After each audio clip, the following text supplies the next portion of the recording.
Hi investigators, Mike Evans with part 2 of our Victorian live training for Provide Quality Investigative Services. This is part of our commitment to compliance in Victoria with our training in CPP30619 Certificate III in Investigative Services as an approved LRD training organisation for that qualification. So this morning we looked at difficulties with the regulatory authorities, and those difficulties were very hard to swallow. The things they deal with, what goes on. There have been worse ones, and this is one that happened recently last year in Victoria. It was about security guards. It was nothing to do with private investigators, but it was a scam that actually happened, and the regulatory authority had to do something about it. So let's have a look at the scam, and so you can see what they're dealing with and understand why they're so hard on licensing applications, on business firm applications and approved industry association applications.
So that happened last year, and the Victoria Police Licensing Regulation Division took 400 qualifications and licenses back from people who were scamming the licence application system in a coordinated way.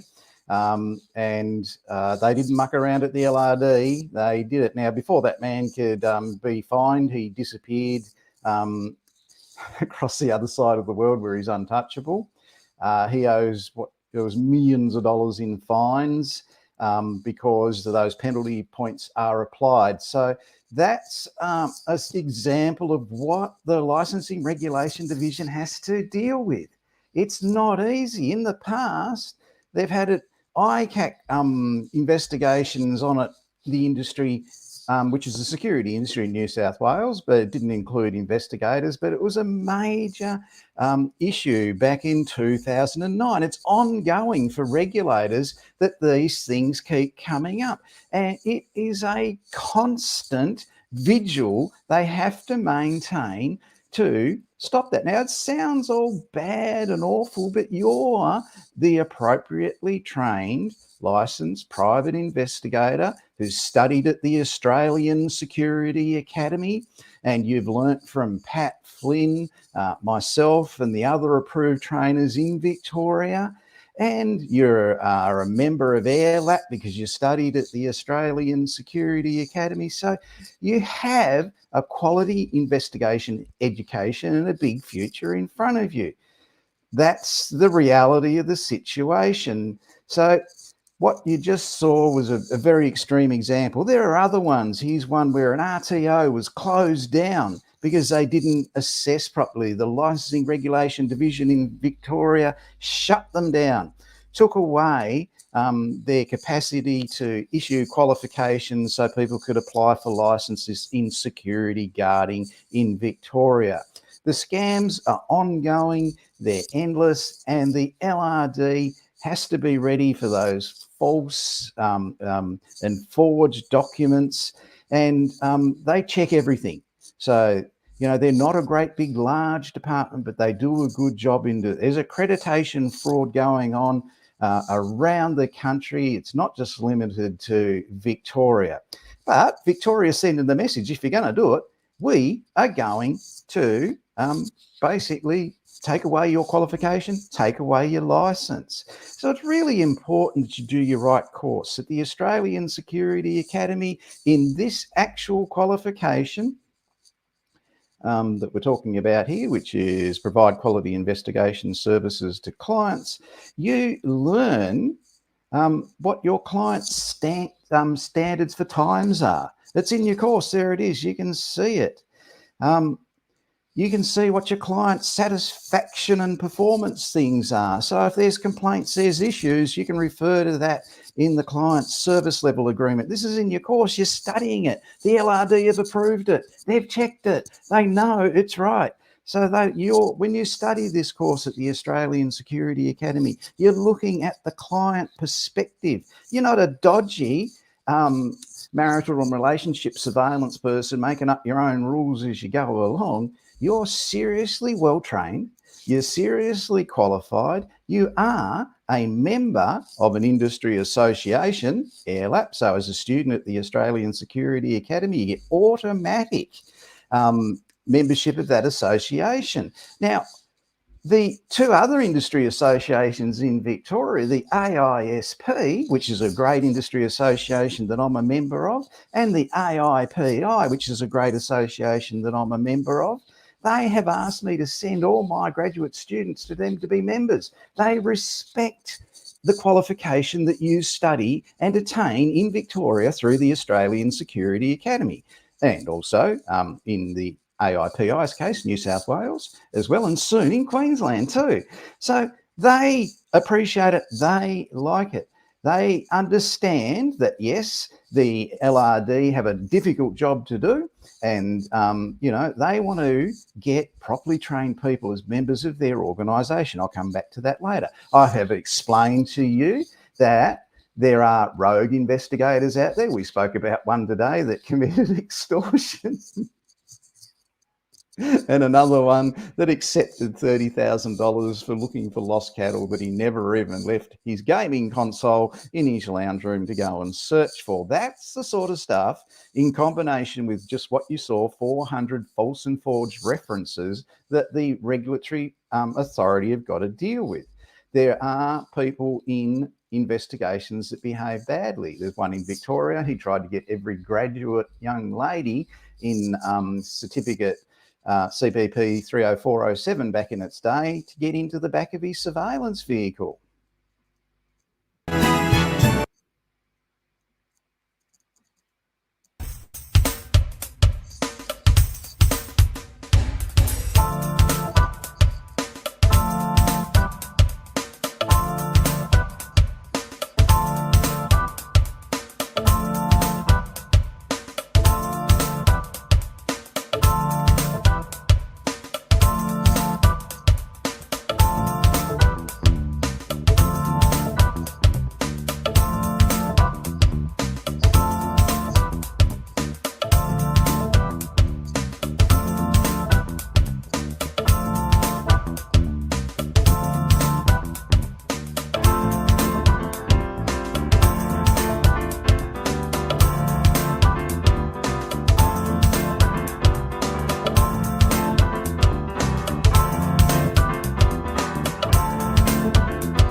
So you've been warned, people. Just because they're a licensed private investigator, you don't have to trust them. That's why the Victoria Police have such a hard approach to background checks, fingerprinting, criminal histories, application processes, and in particular training processes. It doesn't always work with the way it goes, because sometimes there'll be a rogue organisation that does something wrong. One of ASIAL's members this Licensing Regulation Division also ensure that security business firms in Victoria are licensed and that they are members of an industry association.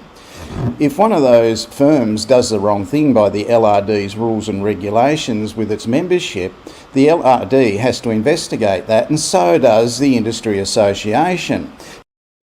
So the industry association's got to be seen to be enforcing its own rules. So they've got to see that justice is being done and being seen to be done on one of its biggest members in Victoria, who's done something non-compliant in relation to a non-written partnership agreement with training and assessment, and basically no registered trainers, approved trainers delivering that qualification.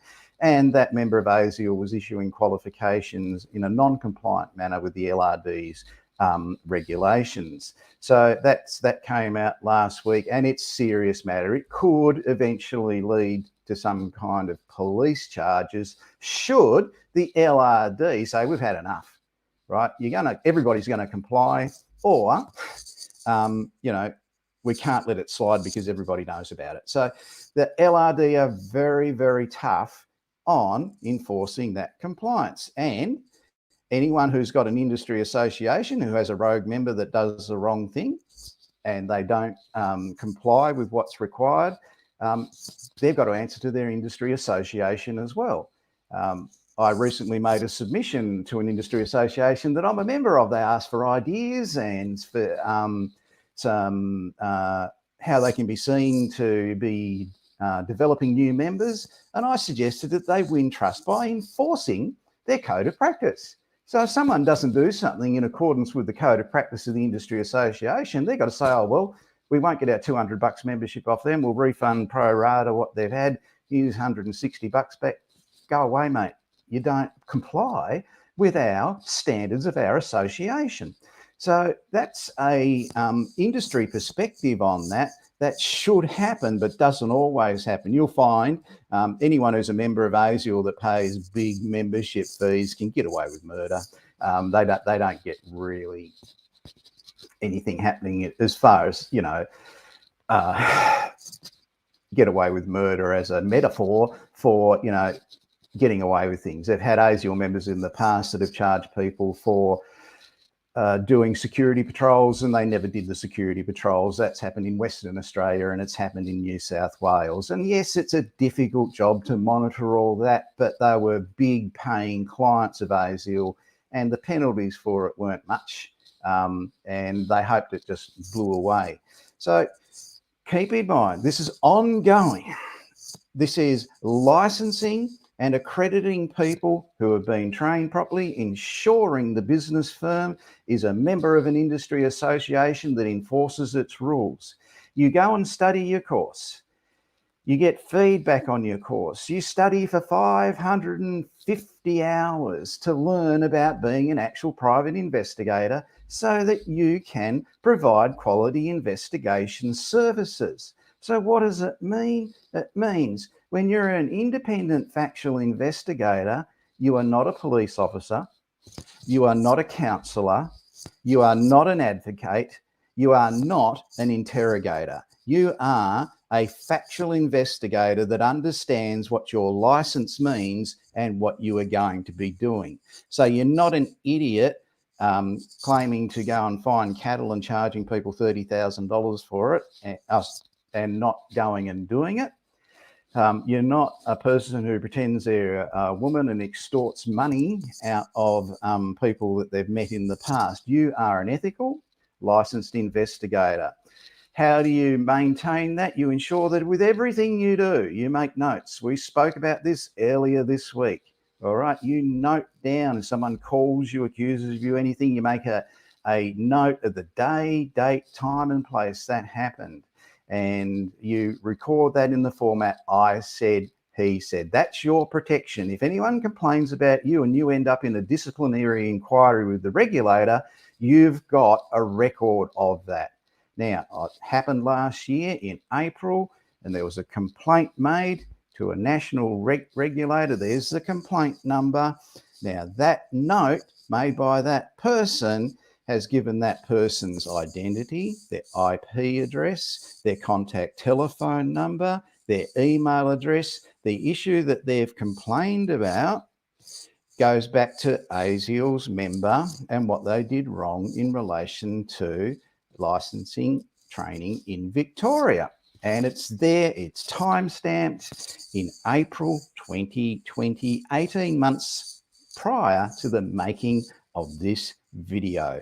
So you protect yourself with your notes when you're going about your work as a licensed private investigator. You are trained to do that. No excuse for not doing it. Now, what does all that mean? You are properly trained. The regulator has checked your background. The regulator has looked at your references that are real. They're not those 400 references that were forged and fakes. You have done your course, 550 hours you have studied at the Australian Security Academy, and you have got your Certificate III in Investigative Services. You apply for and you get that license. What does that mean? Is there going to be all this grief from the regulator? Well, there will be if you get on Gumtree and advertise stuff that you never do, but you are trained to a standard that's respected by two industry associations, the AIPI and the AISP, one national and one Victorian. And the work you're going to be doing will include work for Allianz.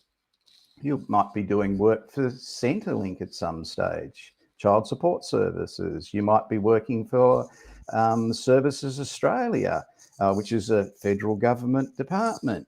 In Victoria, you could end up working for the Victorian Building Authority on some jobs. You might work for the Victorian state government doing psychological injury claims in the education department, in the police department, in the health department. That's where you'll be working if you're properly trained and licensed. You'll be working for Suncorp Metway, for QBE. Now, the licensing authority doesn't really understand this because they are only dealing with forgers, female impersonators, and people that can't stop playing games and get off the couch. That's what they deal with every day. But you don't worry about that. You're going to be doing work for the Transport Accident Commission and doing their investigations for them. Factual and surveillance investigations for the TAC. You're going to be working for WorkSafe because you know how to take a statement. You've been trained to do that. You know what to do in those matters of personal injury, physical or psychological injury.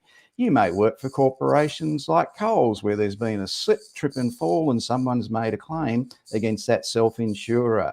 It could be Woolworths that you are conducting investigations for. You're properly trained. Your course was 550 hours. It was an appropriate course with the appropriate information and assessments in it. A lot of our graduate students do work for Current Affair, whether that's confirming and checking information or going along and doing the surveillance on it. G'day, surveillance people, how you going? You may be working as a public liability investigator doing investigations for the local council in Victoria, such as the City of Stonington or for Knox. That's what you will be doing. You're beyond the regulatory authorities' understanding of scammers and creeps and forgers and female impersonators. You're doing real investigation work. You might be going out and doing work for the Country Fire Authority, who've been mentioned earlier this week, or investigations on behalf of Yarra Trams, where someone's got their foot stuck in the tram line and had their leg broken. You may be doing work for AAMI Insurance, depending on who your employer is and what contracts they have. In the transport industry, you could be doing investigations for people injured at Lynn Fox, for example, or in retail at Kmart. You may even one day end up doing work on behalf of Google. And you heard me speak about that on YouTube, and some of our investigators have gone on to do that. Australia Post, you may even be doing investigations on behalf of them. So you're appropriately trained. You're appropriately qualified. You've studied a course that's serious about your future. You've studied it for 550 hours. You've become a member of an industry association just by being a student there. You can attend meetings of that association on the first Friday of every month and get involved in your industry. That's not for everybody, but you can do that. So these are quality issues that support you if you ever get grief from a regulator about something minor. Now, like I said in the previous part one of this, people do complain about investigators because they're not happy if their insurance claim gets knocked back, or if their code of conduct issue at work is found to be true, if they did actually sexually harass someone, or they did actually racially discriminate someone. The way they smoke cloud that is to complain about the investigator and the investigation. Your protection, people. We've said it in the previous and our first broadcast this week, is how you take notes on what you do, how you record the interview when you speak to those people. That's your protection against you as the investigator about complaints about what you do. And you stick to one thing: you factually investigate. You never pretend to be a police officer in your mannerisms, accusatory of people of being guilty. You never be a counsellor. Oh dear. Oh, you're not an advocate. Oh, that's atrocious. I think we should do something. Let's call in the Prime Minister. You're not an advocate. You're an investigator. You are not an interrogator. Okay, so when you do a record of interview for civil investigations, it's, yes, a single question, single answer format, but it's so there's no ambiguity, there is no vagueness in the answer, and you ask those questions so everybody can be sure that it was done properly. So your protection is massive if you go about your work the right way. The regulator will handle the people that do the wrong thing. You don't ever have to be involved within that. So you have a bright future with the support of really good investigation agencies down there in Victoria who have contracts with organisations such as, let's have a look at them. Where are they? The TAC, WorkSafe, Suncorp, Metway, the State of Victoria, Victorian Building Authority, Allianz,